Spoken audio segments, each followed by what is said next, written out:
Bismillahirrahmanirrahim. Bismillahirrahmanirrahim. Assalamualaikum warahmatullahi wabarakatuh. Alhamdulillah, wassalatu wassalamu ala rasulillah wa ala alihi wa sahbihi wa man walah. La hawla wa la quwwata illa billah. Qala Allah Ta'ala fil Qur'anil Karim, ya ayyuhalladzina amanu taqullaha haqqa tuqatih wa la tamutunna illa wa antum muslimun, amma ba'du. Alhamdulillah, saudari-saudari, para bunda, jamaah rahimani wa rahimakumullah, kita bersyukur kepada Allah sore yang berbahagia ini kembali kita bermajelis ilmu, mempelajari agama Allah Subhanahu wa ta'ala. Jalan kita semuanya untuk istiqamah di atas agama Allah. Man salaka tariqan yaltamisu fihi ilman sahalallahu lahu tariqan ilal jannah. Barang siapa menempuh satu jalan untuk sampai kepada ilmu, maka Allah mudahkan jalannya menuju surga. Saudari-saudari, para bunda rahimakumullah, sore yang berbahagia ini kita kaji bersama bahasan fikih ilmu waris atau al-faraid. Ya, pembahasan sebelumnya para bunda rahimakumullah sudah kita bahas tentang wasiat terkait dengan orang yang sakit, apa saja yang boleh dan apa saja yang tidak boleh. Dan kita memasuki sore yang berbahagia ini tentang al-faraid wal mawaris, yaitu pembagian warisan di dalam Islam atau yang disebut dengan ilmu waris. Pembahasan yang pertama, para bunda rahimakumullah, anjuran untuk mempelajari ilmu waris. Ya, anjuran untuk mempelajari ilmu waris.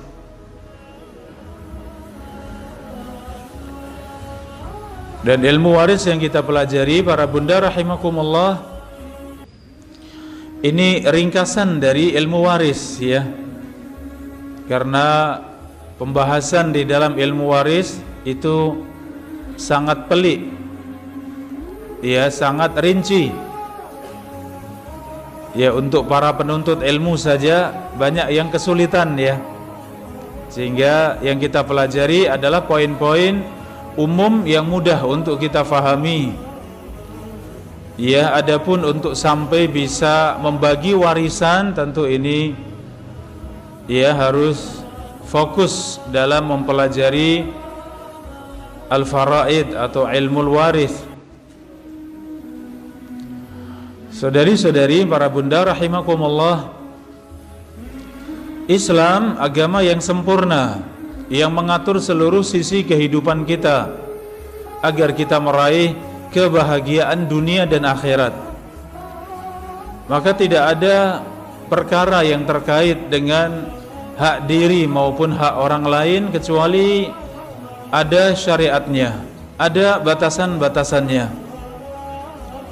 Di antara batasan terkait dengan hak diri dan orang lain adalah ilmu waris, yaitu yang mengatur semua harta yang kita tinggalkan. Harta yang ditinggalkan seorang mayit, seorang yang meninggal, ya, maka harta yang ditinggalkan, semua yang ada nilainya, ya, semua yang ada nilainya, maka itu diatur di dalam Islam bagaimana cara membaginya. Yang ini menunjukkan sempurnanya agama Allah Subhanahu wa ta'ala. Tidak ada yang terlewatkan di dalam hukum Islam, di dalam syariat Islam, ya, semuanya dijelaskan dengan gamblang. Saudari-saudari rahimakumullah, disebut dengan ilmu faraid. Ya, ilmu waris itu ilmu faraid. Ya, yang artinya dari kata al-fardu yaitu at-takdir, yaitu menentukan. Sebagaimana firman Allah dalam surat Al-Baqarah ayat 237, fanisfu ma faradtum, maka bagiannya setengah dari yang kalian tinggalkan. Bagiannya adalah setengah dari yang kalian tinggalkan. Surat Al-Baqarah ayat 237. Dari kata ma faradtum, maka ilmu ini disebut ilmu faraid atau ilmu mawarith. Para bunda rahimani wa rahimakumullah, ilmu waris adalah ilmu yang mempelajari secara hukum fikih tentang hitungan masing-masing dari bagian ahli waris, hitungan dari bagiannya ahli waris. Maksudnya ini dapat sekian, itu dapat sekian. Maka ilmu yang mempelajari pembagian warisan disebut dengan ilmu waris. Ya, ini Allah Subhanahu wa ta'ala mengatur langsung ilmu waris.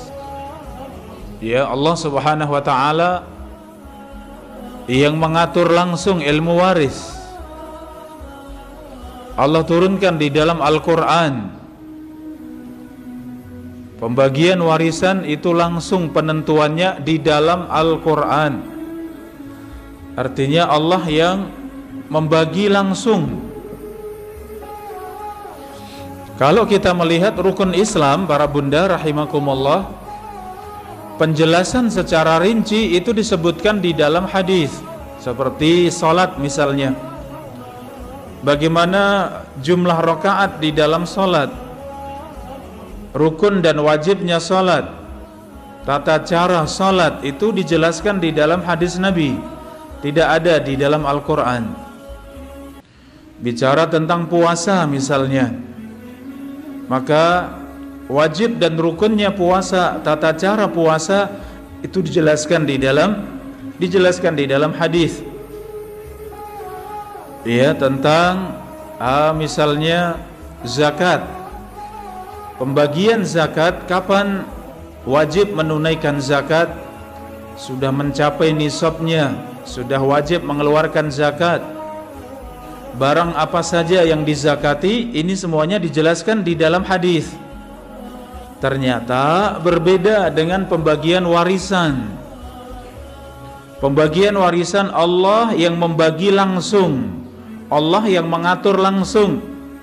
Iya, semua dijelaskan di dalam Al-Quran, dan itu dicakup dalam 3 ayat. Insya Allah, ya, nanti kalau kita sudah masuk dalam hitungan-hitungan masing-masing dari ahli waris, insya Allah kita sebutkan 3 ayat ini. Semua yang terkait dengan pembagian warisan itu Allah sebutkan di dalam 3 ayat saja. Itu sudah mencakup semuanya.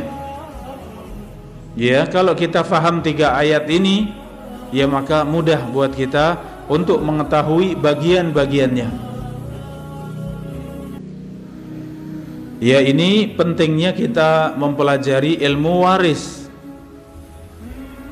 sehingga harta yang ditinggalkan oleh si mayit itu bisa dibagi sesuai dengan syariat Allah, bukan sesuai dengan perasaan kita, sesuai dengan hukum manusia, tapi Allah sudah mengatur.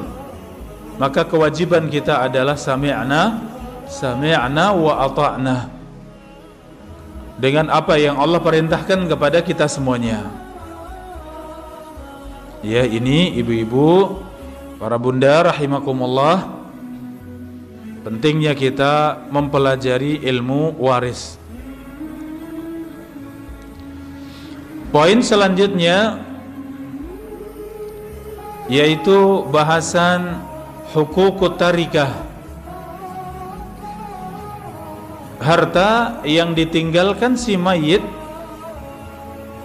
bagaimana pembagiannya. Yang pertama, agar harta yang ditinggalkan si mayit itu untuk menyelesaikan urusan pemakaman. Jadi harta yang ditinggalkan si mayit itu untuk menyelesaikan sampai selesai dimakamkan. Harta yang ditinggalkan si mayit untuk beli kain kafan, ya, untuk ya biaya mengurus jenazah, seandainya ada memandikan, ada mengkafani, ya, kemudian menggali, menguburkan sampai selesai, maka pembiayaannya diambil dari mana para bunda? Dari harta warisan, harta yang ditinggalkan si mayit. Jadi sebelum dibagi, sebelum harta itu dibagi untuk ahli waris, ini harus diselesaikan dulu semua yang terkait dengan persiapan untuk jenazah sampai dimakamkan. Maka ini harus diselesaikan dari harta tersebut. Kemudian yang kedua, untuk membayar hutang. Ya, dan hutang ada dua macam, hutang kepada Allah dan hutang kepada manusia.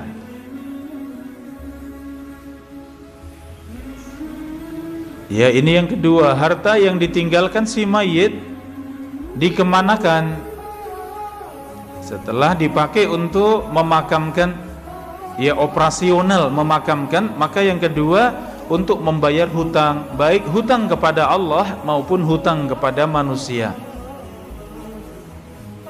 Seperti apa contohnya hutang kepada Allah? Seperti kewajiban zakat mal misalnya. Sudah jatuh tempo, seorang biasa menghitung zakat mal di setiap bulan Ramadan misalnya, dia di setiap bulan Sya'ban misalnya, maka setiap setahun sekali di bulan tersebut hendaknya menghitung hartanya, kemudian keluarkan zakatnya jika mencapai nisab. Ya, misal kita sekarang ada di bulan apa para bunda? Kita di bulan Rajab, ya.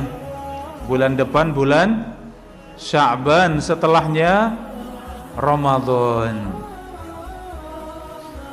Ya, misal ini di bulan Rajab, di awal dari bulan Rajab biasanya menghitung harta yang wajib dizakati, sudah keluar nominalnya, dihitung semua harta yang wajib dizakati. Dan tidak semua harta, ya, dalam pembahasan zakat, ya, tidak semua harta dizakati. Maka setelah ketahuan, oh ternyata kewajiban zakat untuk tahun ini misal 10 juta misalnya, ya, ternyata belum sempat untuk menunaikan kewajiban zakat 10 juta, meninggal. Maka 10 juta tadi wajib tidak untuk ditunaikan? Wajib. Ya, 10 juta tadi wajib untuk dikeluarkan. Bagaimana kalau orangnya sudah meninggal? Dari harta yang ditinggalkan si mayit tersebut, kita ambil hartanya, mungkin meninggalkan uang, mungkin ATM, mungkin ada emas perak, ya, ada tanah, ada rumah, ada mobil misalnya. Itu harta yang ditinggalkan, maka ambil dari harta yang ia tinggalkan. Yang kedua untuk ini, untuk membayar hutang kepada Allah. Ya, seperti zakat fitrah misalnya, zakat fitr sudah wajib ternyata meninggal. Ya, misal belum sempat zakat fitrah, di malam Idul Fitri meninggal misalnya. Maka untuk membayar zakat fitrah dari mana? dari harta yang ditinggalkan. Itu hutang kepada Allah. Seperti kafarah. Kafarah itu menebus, ya, menebus satu hukum. Misalnya sumpah. Seorang bersumpah menyebut nama Allah akan mengerjakan demikian. Ternyata ia batalkan karena sesuatu. Boleh tidak para bunda membatalkan sumpah? Boleh, tapi harus membayar tebusan, harus membayar kafarah. Apa tebusannya sumpah? Ya, sumpah itu yang pertama memerdekakan budak. Ya, kalau tidak ada budak maka memberi makan 10 fakir miskin, atau memberi pakaian 10 fakir miskin. Pakaian lengkap, ya, satu paket dari, ya, kalau untuk perempuan ya yang menutup dari kepala sampai kaki. Kalau untuk laki-laki baju atas dan celana, ya, atau sarung. Kalau itu tidak mampu maka puasa 3 hari. Ya, kalau tidak mampu, ya, untuk makan sehari-hari saja berat. Bagaimana mau memberikan makan fakir miskin, 10 orang fakir miskin, memberi pakaian atau memberi pakaian fakir miskin? Maka itu bisa digantikan dengan apa para bunda? Digantikan dengan puasa. Berapa hari? 3 hari. Ya, ternyata belum sempat mengeluarkan tadi untuk 10 fakir miskin, memberi makan untuk 10 fakir miskin, ternyata meninggal. Maka tetap itu hutang kepada Allah, karena sudah jatuh tempo, sudah wajib untuk ditunaikan, ternyata meninggal duluan. Ya, maka diambilkan dari harta yang ditinggalkan untuk membayar kewajiban tersebut. Atau hutang puasa tadi, orangnya tidak mampu untuk 10 fakir miskin, baik ya makanan ataupun pakaian, tidak mampu, sehingga ia memilih yang terakhir, yaitu puasa 3 hari. Belum puasa 3 hari padahal sudah jatuh kewajibannya, belum puasa 3 hari meninggal. Maka 3 hari ini bagaimana para bunda? Ini kewajiban ahli waris untuk mengganti puasa. Ya, kewajiban ahli waris untuk mengganti puasa, yaitu puasa di mana si mayit ada kesempatan untuk membayar, ternyata belum membayar dan meninggal, itu yang digantikan keluarga. Tapi kalau tidak ada kesempatan untuk membayar, maka itu tidak diganti oleh keluarga. Misal bulan Ramadan, ya, di awal bulan Ramadan jatuh sakit berat sehingga tidak mampu puasa. Dengan sakit tersebut, misal setelah 1 pekan meninggal, berarti meninggalkan 7 hari puasa Ramadan. Maka 7 hari puasa Ramadan ini digantikan keluarga atau tidak para bunda? Jawabannya tidak. Tidak. Kenapa? Karena yang sakit tadi tidak ada kesempatan untuk membayar. Maka itu keringanan di dalam Islam, ya, tidak wajib membayar. Ya, kembali pada hutang kepada Allah. Ada istilahnya hutang kepada siapa para bunda? Hutang kepada Allah. Harus mengeluarkan harta, kewajiban kepada Allah, meninggal, maka tetap dikeluarkan dari hartanya. Iya, dan dalam poin ini yang kedua, hutang kepada manusia. Kalau ini wajar, ya, pinjam tetangga, pinjam keluarga, pinjam kakak misalnya, itu hutang pada siapa? Pada anak Adam. Hutang kepada manusia, maka diambil dari harta warisannya, harta yang ditinggalkan, untuk membayar hutang. Ya, ini para bunda rahimakumullah, kalau hutangnya banyak, ternyata harta yang ditinggalkan tidak cukup untuk membayar. Ya, bagaimana ini para bunda? Ketika hidup ternyata hutangnya banyak, sampai 100 juta misalnya. Padahal tidak meninggalkan harta, motor saja tidak ada misalnya, hanya punya sepeda ontel misalnya, rumahnya kecil, kalaupun dijual tidak laku sampai ya 50 juta misalnya. Yang seperti itu bagaimana? Dari harta yang ditinggalkan ya dirupiahkan semuanya untuk membayar. Sisanya, sisa hutang tersebut siapa yang membayar? Ahli waris, tapi sifatnya anjuran.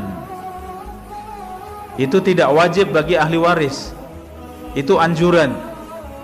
Tapi kalau ada anak yang mampu, ya tentu ini pahala yang sangat besar. Membayarkan hutang siapa? Orang tua ya. Secara hukum tidak wajib, itu tanggungannya, tanggungan pribadi, bukan tanggungan anak ya. Kalau ada anak yang mampu, silahkan, ini tabarru'. Ya, ini sifatnya anjuran untuk menutupi hutangnya. Ya, ternyata ini semuanya dibahas jelas dalam syariat kita. Yang tadi saya sampaikan bahwa syariat Islam semuanya jelas. Sehingga kita duduk di majelis ilmu memang belajar ya apa yang ada di dalam syariat Islam. Ya, jadi yang kedua tadi, harta yang ditinggalkan si mayit itu baru 2 yang kita sebutkan ya, ada 4 ya. Dalam pembahasan ilmu waris, maka bahasannya dimulai dari si mayit. Iya, bahasa kita selalu si mayit. Jangan bilang kakek yang meninggal atau anak yang meninggal atau paman yang meninggal, jangan. Tapi memulai pembahasan dengan kata apa? Si mayit, atau kalau perempuan si mayitah. Ya, yang meninggal. Dari yang meninggal tadi, kalau dalam ilmu waris nanti akan dilihat, adakah orang tuanya, adakah kakek neneknya, adakah saudara-saudari kandungnya, adakah paman bibinya, adakah anaknya, cucunya. Baru kemudian semua dilihat, kemudian dihitung. Oh, yang dapat warisan hanya ini dan ini, masing-masing bagiannya sekian dan sekian. Seperti itu cara menyelesaikan ya pembagian warisan di dalam Islam. Ya, yang belum paham ilmu waris biasanya, Ustadz, bagaimana kalau paman meninggal, paman punya istri, istrinya punya anak, anaknya punya istri lagi, dan seterusnya. Ya, mumet ya.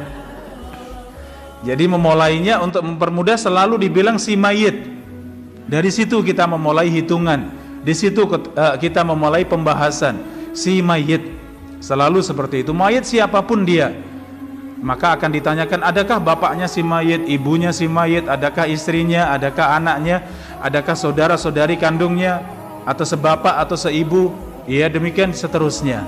Jadi hitungan itu mulai dari mana? Si mayit, ya bahasanya seperti itu. Siapapun yang mayit.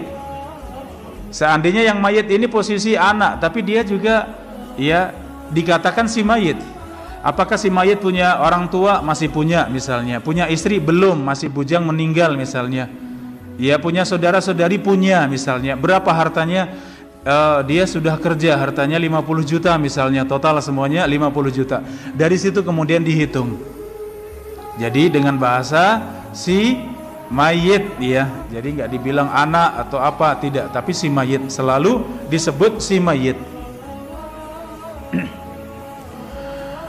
Yang ketiga, para bunda rahimakumullah, harta yang ditinggalkan si mayit. Yang ketiga, untuk menunaikan wasiat. Yang ketiga, untuk menunaikan wasiat. Dan ini kemarin sudah kita bahas. Fikihnya wasiat sudah kita bahas. Ya, wasiat paling banyaknya berapa, para bunda? Masih ingat? Sepertiga, ya paling banyaknya sepertiga. Wasulusu katsir, kata Nabi, sepertiga itu sudah banyak untuk wasiat. Dan 2/3 tadi itu yang untuk ahli waris. Baru kemudian yang keempat dibagi untuk ahli waris. Yang terakhir, yang keempat, harta yang ditinggalkan si mayit setelah dipakai, dipotong untuk semua persiapan sampai memakamkan, untuk menutup hutang, semua hutangnya. Yang ketiga, kalau ada wasiat, untuk menunaikan wasiat. Baru yang terakhir, masih ada sisa harta yang ditinggalkan, itu yang dibagi untuk siapa? Itu yang dibagi untuk ahli waris. Ya, dan nanti pembahasannya ahli waris ini, ya, yang selalu mendapatkan warisan itu, ya, ada 3, yaitu ayah dan ibu si mayit selalu dapat warisan. Ini yang pertama, ayah dan ibu selalu dapat. Yang kedua, anak laki maupun perempuan selalu dapat warisan dari si mayit. Yang ketiga, istri atau suami, tergantung yang meninggal. Ya, kalau yang meninggal suami, istri pasti dapat warisan. Kalau yang meninggal istri, suami pasti dapat warisan. Ini 3 ini yang selalu dapat warisan. Ke atas itu orang tua, ayah dan ibu. Ke bawah itu anak, anak laki maupun anak perempuan. Dan yang membersamai, yaitu istri atau suami. Selain dari 3 ini, kadang dapat, kadang tidak, tergantung keadaan dari ahli waris tadi. Apakah paman mendapatkan warisan? Belum tentu, dilihat dulu bagaimana keadaan tadi 3 yang berhak mendapat warisan tadi. Apakah saudara kandung, saudari kandung pasti dapat warisan? Belum tentu, lihat keadaan dari keluarga yang ditinggalkan si mayit. Ya, ini. Tapi kalau namanya orang tua, namanya anak, istri atau suami, sudah pasti mendapat warisan. Ya, ini para bunda rahimani wa rahimakumullah. Ya, jadi seorang meninggal, ketika seorang meninggal, baik laki maupun perempuan, dari harta yang ditinggalkan ini, untuk 4 perkara ini, untuk 3 dulu secara berurutan, urutannya untuk pemakaman dulu, masih ada sisa untuk membayar hutang, masih ada sisa baru untuk wasiat, masih ada sisa baru menjadi harta warisan yang dibagi untuk ahli waris. Dan pembagian warisan, para bunda rahimakumullah, pembagian warisan itu segera, jangan ditunda-tunda, segera. Malu, kuburan belum kering sudah rebutan warisan, itu bukan rebutan, Allah yang membagi. Ya, malu, belum sebulan meninggal sudah bagi warisan, itu salah kaprah, ya, kesalahan yang disebabkan tanpa ilmu. Dalam Islam malah harus segera. Ya, setelah selesai pemakaman, selesai urusan tadi membayar hutang, selesai menunaikan wasiat, maka masih tersisa harta, segera dibagi. Ya, maksudnya ketika keluarga sudah mulai tenang, ya. Kalau masih sedih, masih menangis, masih berat, ya tunggu dulu, mungkin setelah sepekan, mungkin setelah dua pekan sudah tenang, segera dibagi. Jangan sampai ditunda bertahun-tahun. Apalagi kadang ahli waris sudah meninggal sebagian. Ya, ini semakin lama dibagi semakin ruwet. Ya, para bunda, semakin lama dibagi semakin ruwet, semakin repot, semakin banyak salah paham, semakin besar keinginan untuk dapat, sehingga ya kadang sudah tidak mau dengan cara yang benar. Ini sering. Si mayit meninggalkan 3 anak. Ya, misalnya si mayit meninggalkan 3 anak. Anak yang paling tua perempuan dan ilmu agamanya paling sedikit. Ya, anak laki paling kecil, yang ketiga, dan ia yang paling paham dengan agama. Kalau ini sama-sama ngeyel, apa yang terjadi? Ribut. Ia yang paling tua merasa saya paling tua. Ya, adik-adik harus manut sama saya. Ternyata yang paling tua pengen dibagi rata, laki dan perempuan sama. Itu hukum di negeri kita, ya, hukum di negara kita, laki dan perempuan sama. Tidak bisa laki-laki 2, perempuan 1 enak saja. Saya yang paling banyak merawat orang tua. Lah ini karena tidak berilmu tadi. Ya. Maka paling indahnya bagi orang tua itu kalau anak-anak semuanya diajari agama dengan benar, dibekali agama dengan cukup. Ya, sehingga ketika anak-anak sudah berkeluarga, mereka juga tetap ya saling menghormati, saling menyayangi. Ya, yang lebih muda panggil kakaknya Mas, Mbak, ya, sayang pada kakaknya. Yang kakak manggil adiknya dengan Dek, ya, gimana kabarnya? Padahal sudah berkeluarga tetap dipanggil Dek. Kenapa? Saking sayangnya pada adiknya. Seperti itu harusnya dalam keluarga. Ya. Dan ini yang bisa menyatukan hanya satu saja, agama. Itu yang bisa menyatukan kita. Islam yang bisa menyatukan kita. Makanya orang tua kita semuanya harus semangat mendidik anak-anak kita, mengajarkan agama, mengajarkan akhlak dan adab. Apalagi orang tua sudah tidak ada, sudah meninggal. Bagaimana cara menyelesaikan warisan? Nah, disitulah pentingnya agama. Kalau semuanya paham agama, tidak ada yang ribut. Itu sudah dibagi oleh Allah. Kalau belum tahu cara menghitungnya, datang kepada guru, datang kepada kiai, ustadz yang bisa tahu hukum warisan sehingga dibagi dengan benar. Semuanya menerima karena agamanya baik, ya. Ini ya para bunda, jadi penting sekali ya untuk tahu. Ya, kadang seperti contohnya misal anaknya semuanya perempuan, si mayit meninggal, anaknya semuanya perempuan.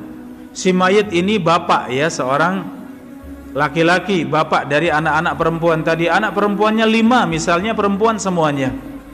Dan bapaknya itu kaya raya, banyak hartanya, meninggal. Tapi anak ternyata perempuan semuanya. Kalau perempuan, anak perempuan tidak ada yang laki-laki, maka harus ada laki-laki yang mewakili anak laki-laki. Ya, siapa itu? Mungkin ada saudara laki-lakinya yang meninggal, si mayit tadi. Ya, kalau si mayit ternyata punya saudara laki, punya saudari perempuan, maka posisi di situ saudara dan saudarinya mendapat warisan. Karena anak hanya perempuan, tidak ada laki-lakinya. Nah, ini kalau dengan perasaan anak-anak perempuan ngeyel, enak saja ya, om dapat warisan ya, nggak pernah ngapa-ngapain kok tahu-tahu dapat warisan dari ayah ya. Nah, anak-anak yang tahu agama menerima ini hukum Allah, Allah yang mengatur. Harta itu milik Allah. Ketika seorang meninggal, itu harta milik siapa? Milik Allah. Maka Allah yang mengatur itu kalau tahu agama. Tapi anak yang tidak tahu agama, jangan, nggak boleh. Itu kita bagi khusus untuk anak katanya. Nah, terjadi ribut lagi. Yang merasa saudara kandungnya karena saudaranya meninggal, maka saya laki-laki, itu anak tidak ada yang laki-laki, maka saya dapat warisan. Ia merasa dapat warisan tapi kok tidak diberi. Ia menuntut ke meja hijau. Ya, ribut, ia tidak. Jadi masalah harta ini anget-anget panas ya, ibu-ibu. Hangat kalau dibicarakan baik-baik, hangat alhamdulillah bersyukur. Tapi kalau tidak paham agama menjadi panas. Ya, maka pentingnya kita belajar ilmu waris. Walaupun ini insyaallah yang saya sampaikan sangat mendasar ya. Karena kalau sampai ke hitung-hitungan, waduh, nanti mengulang pelajaran SMP SMA hitungan matematika nanti ya. Jadi tadi ya, ternyata seperti itu warisan di dalam. Banyak yang merasa itu om atau Pak D ngapain dikasih, sudah kaya. Tidak melihat kaya atau miskin, semua yang namanya ahli waris mendapat bagiannya. Apakah sepertiga, seperenam, setengah, seperempat, seperdelapan dan seterusnya. Itu dibagi dalam Al-Quran. Ya, ini saudari-saudari para bunda rahimani wa rahimakumullah, semua yang terkait dengan harta yang dimiliki si mayit itu harus diselesaikan 1, 2, 3. Setelah selesai poin 1 sampai 3, baru kemudian tersisa itu menjadi harta warisan. Ya, menjadi harta warisan. Ya, dan hitungan dari harta warisan tadi apa yang sudah kita sampaikan.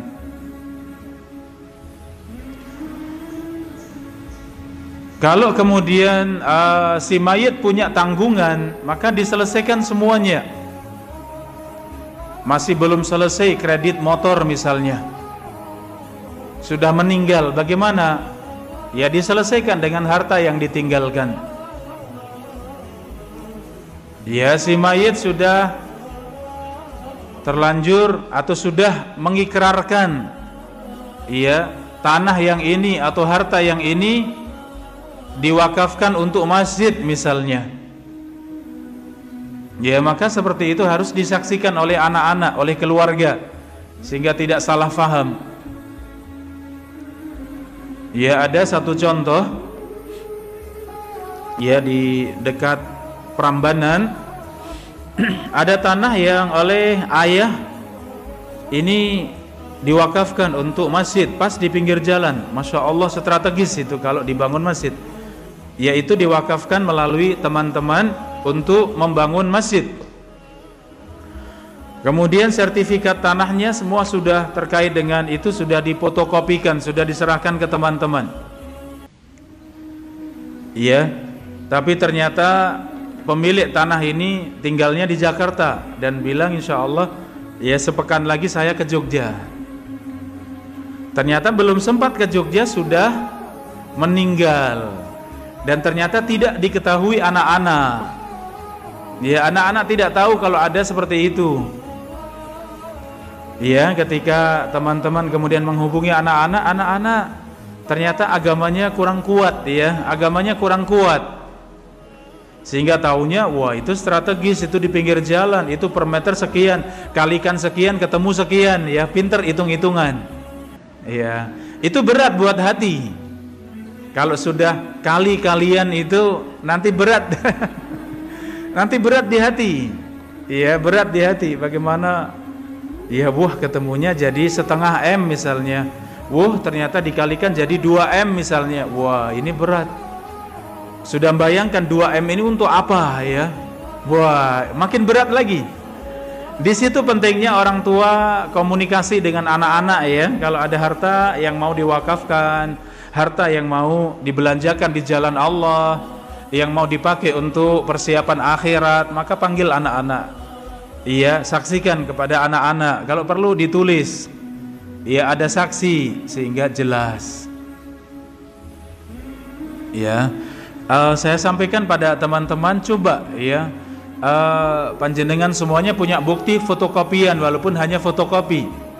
Coba datangi lagi ke keluarga, ya, ke ahli waris, ke anak-anak. Coba datangi lagi. Sebutin satu perkara yang itu kasihan buat ayah yang meninggal. Sudah niat baik, pengen dapat pahala jariah dari pembangunan masjid dengan tanah tersebut, kemudian ditunda, kemudian ternyata dipending oleh anak-anak. Masa tidak kasihan kepada orang tua, ya? Saya minta teman-teman untuk coba melobi lagi. Ya, ini contoh ya tadi. Ternyata urusan harta ini kalau jumlahnya besar jangan lupa ditulis. Iya, jangan lupa ditulis. Kalau butuh saksi harus disaksikan dengan 2 saksi laki-laki. Kalau tidak ada 2 laki-laki, 1 laki-laki dan 2 perempuan. Itu yang namanya saksi minimal itu. Ya, boleh 1 laki-laki digantikan 2 wanita, ya, untuk saksi.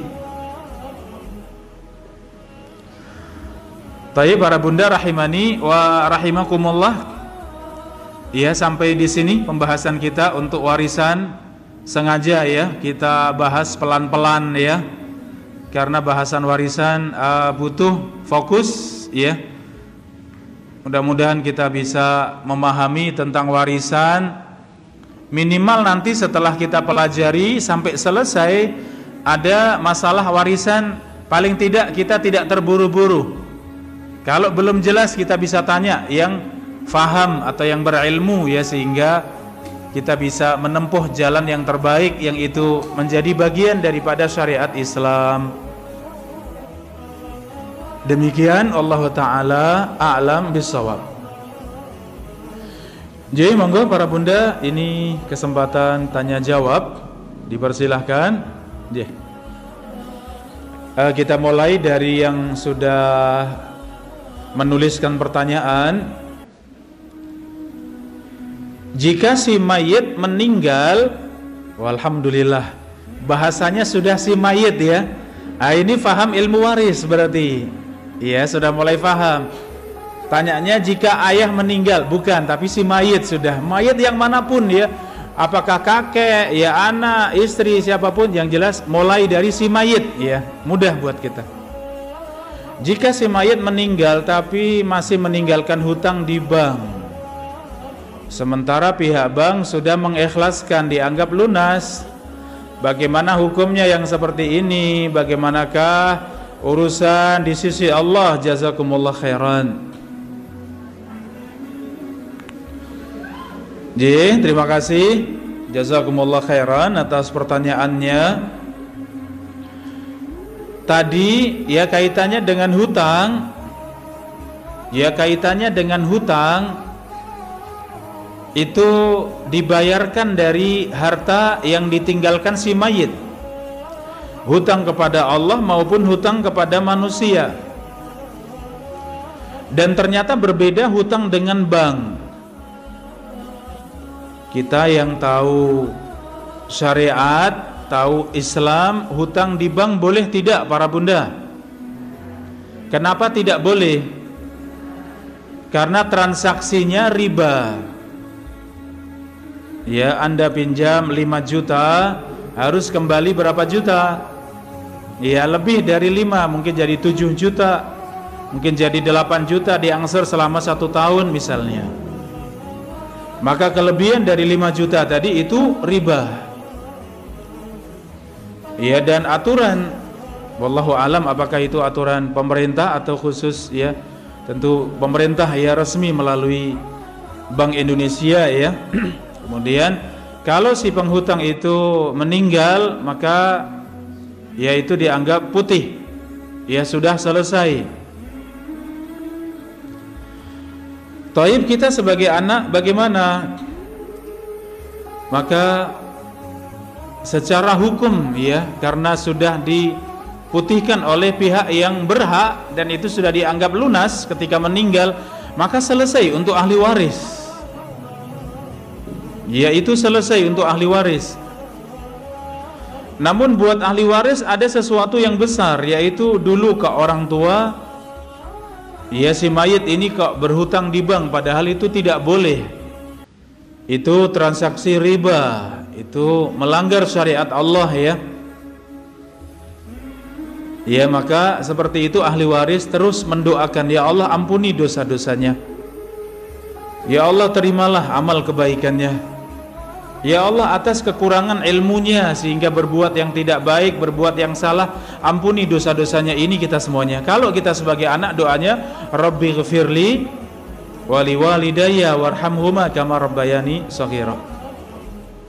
Ya, jadi kalau dari pihak yang dihutangi sudah memaafkan, kalaupun itu person ya, orang person pribadi, kemudian ia tahu si mayit berhutang pada saya 1 juta misalnya, tapi itu teman dekat dan ada catatannya, sehingga ketika ahli waris ingin membayarkan 1 juta, ternyata ini mengatakan jangan, gak usah dibayar, saya ikhlaskan. Itu alhamdulillah selesai. Oh iya, Masya Allah, terima kasih, mudah-mudahan menjadi pahala panjenengan ya mengikhlaskan hutang ini, menjadi sedekah untuk ibu saya misalnya. Ya, jadi alhamdulillah urusannya mudah ya kalau kita faham hukumnya. Baik, berikutnya, Assalamualaikum. Waalaikumsalam warahmatullah. Jika mengerjakan sholat sunnah sebelum sholat fardu, apakah sholat fardu harus dikerjakan tepat waktu? Begitu juga setelah sholat fardu, apakah sholat sunnah dikerjakan tepat waktu? Tayyib para bunda rahimakumullah, kewajiban sholat berjamaah ini untuk laki-laki yang sudah dewasa. Laki-laki yang sudah balik berkewajiban untuk sholat berjamaah, maka kewajibannya untuk bersungguh-sungguh menjaga sholat fardu 5 waktu dalam sehari semalam berjamaah di masjid. Adapun untuk wanita, maka sholat berjamaah di masjid tidak wajib.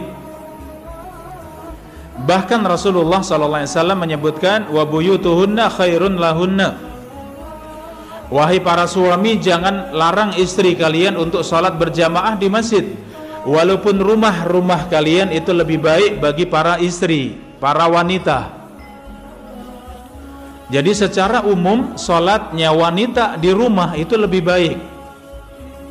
Tapi kalau pengen sholat berjamaah di masjid, Nabi pun mempersilahkan, Rasulullah mempersilahkan, jangan dilarang, kecuali ada sesuatu yang besar sehingga suami melarang boleh kalau ada sesuatu yang besar. Tapi pada asalnya suami tidak boleh melarang. Namun Rasulullah mengingatkan sholat di rumah itu lebih baik bagi para wanita.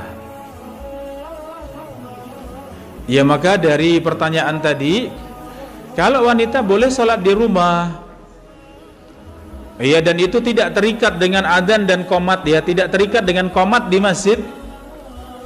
Sholat duhur sekarang jam 12 kurang 5 kurang lebih, adzan duhur, mungkin ibu sholatnya setengah 1 misalnya, ya, ada sesuatu diselesaikan cepat, kemudian 12:15 bersiap-siap, setengah 1 sudah siap untuk sholat duhur. Apakah setengah 1 tadi masih boleh sholat qobliyah duhur? Boleh tidak? Jawabannya boleh, karena wanita tidak terikat dengan sholat berjamaah di masjid. Setelah setengah 1 sholat qobliyah, kemudian sholat duhur, setelah selesai dzikir pengen sholat ba'diyah, boleh tidak? Tapi sudah jam 1 kurang 1/4, boleh tidak sholat ba'diyah? Jawabannya boleh, karena wanita tidak terikat dengan sholat berjamaah di masjid. Tapi tetap sama, ketika Rasulullah ditanya amalan apa yang paling utama, jawaban Nabi as-salatu ala waktiha, sholatlah tepat pada waktunya. Jadi yang suami, yang anak laki-laki tepat waktu sholat berjamaah di masjid, yang ibu-ibu, yang anak perempuan di rumah tepat waktu tidak? Sama, tetap bersungguh-sungguh untuk tepat waktu. Jangan ditunda-tunda, nantilah sebentar lagi, ya, waktu duhur masih panjang, tanggung, ya, nantilah, ya, jam 1 baru mulai bergerak, mulai sholat duhur setengah 2 misalnya, ya, ini molor, jangan, ya. Segeralah, kalau suami bersiap untuk sholat, ibu juga sama, segera bersiap walaupun belum adzan, sama. Karena yang terbaik dari amalan kita diantaranya adalah as-salatu ala waktiha, sholat tepat pada waktunya. Ji, Tayyib, ada lagi yang bertanya? Mungkin mau bertanya langsung.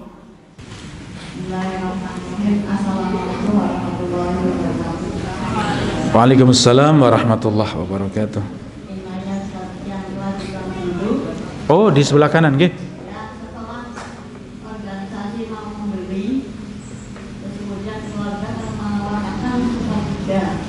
Iya. Tapi kemudian mau membayar pajak kepada pemerintah, iya, itu tidak punya uang lagi organisasi itu. Terus tidak punya uang lagi. Oh, nggih. Cuma sebatas yang dikatakan organisasi itu. Iya. Ketika sudah dikatakan, cuma untuk membayar pajak tidak ada uang lagi. Nggih. Karena mungkin besar.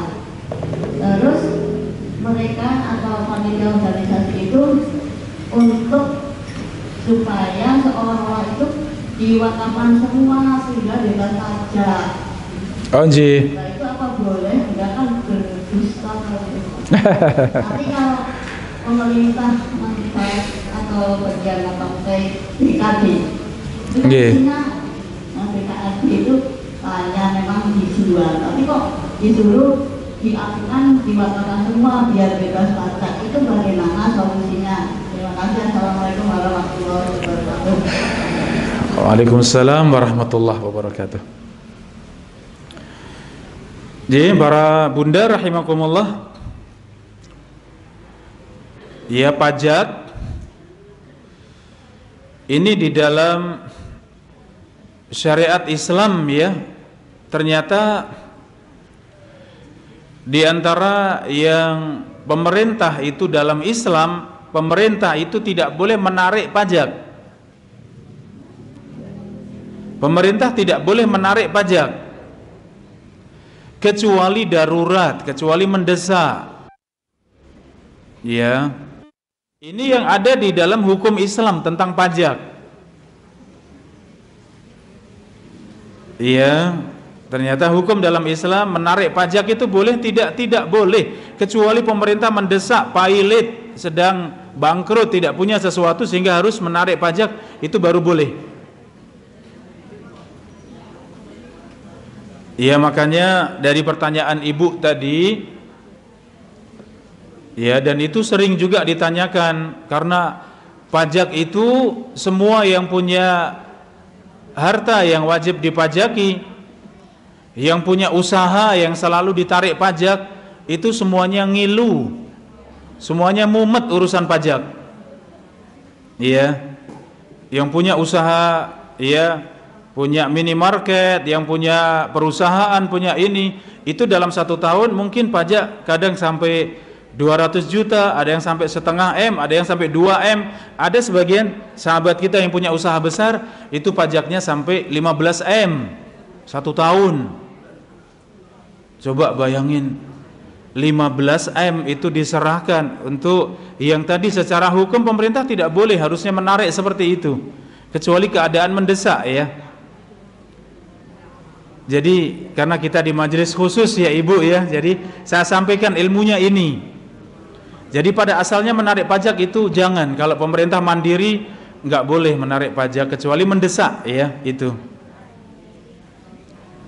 Sehingga kemudian sebagian yayasan, sebagian penggerak dakwah itu kemudian ketika mendapatkan tanah wakaf dan yang lain memang itu diikrarkan wakaf. Bahkan sebagian yang itu beli pun itu diikrarkan wakaf untuk tadi lepas dari pajak.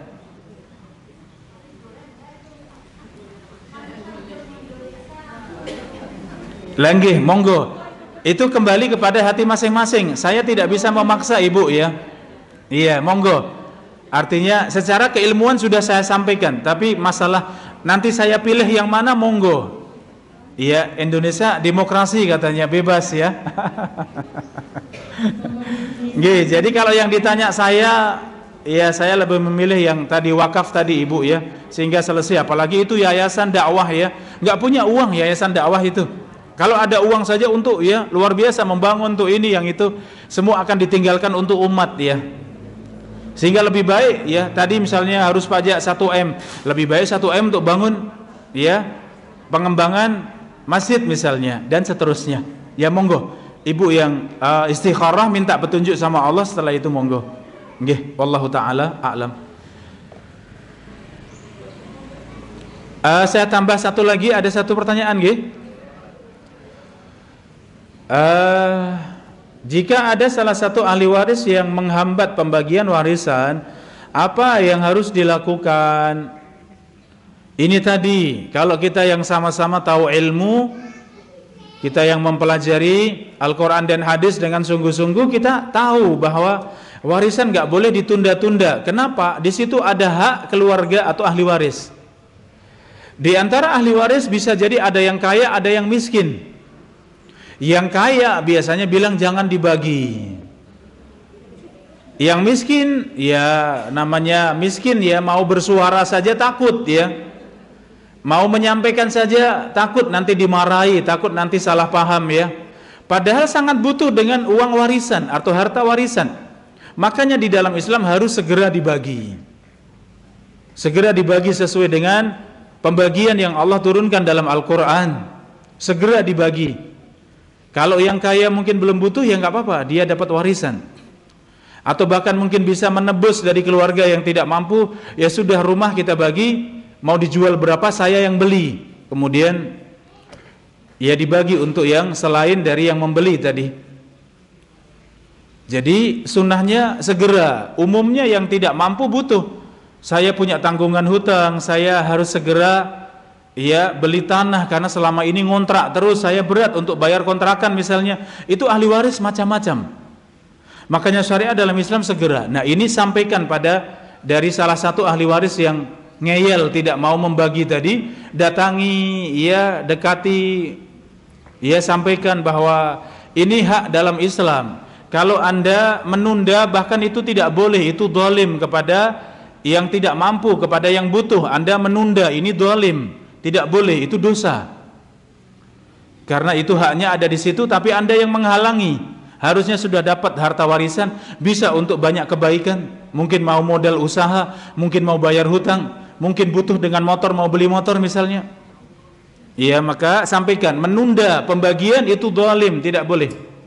Ya, tapi tentu penyampaiannya pelan-pelan ya. Saya sudah ngaji, kata ustadz saya, dia menunda hutang itu zalim. Bapak benar-benar zalim. Ya jangan ya.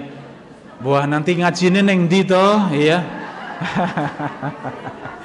Ya, jadi ini secara hukum ya, letter luck ya. Secara hukum seperti itu, tapi kalau penyampaian ya pelan-pelan ya. Dengan bahasa yang santun, dengan bahasa yang halus ya. Jangan sampai kita kena dosa misalnya karena sebab kita menunda, karena kita menghalangi misalnya, itu kan santun, dia lebih mudah diterima. Apakah lebih baik diam atau berusaha? Berusaha dengan, dan terus berusaha, jangan putus. Itu hak kita di situ ya. Hak kita ada di situ, segera dibagi.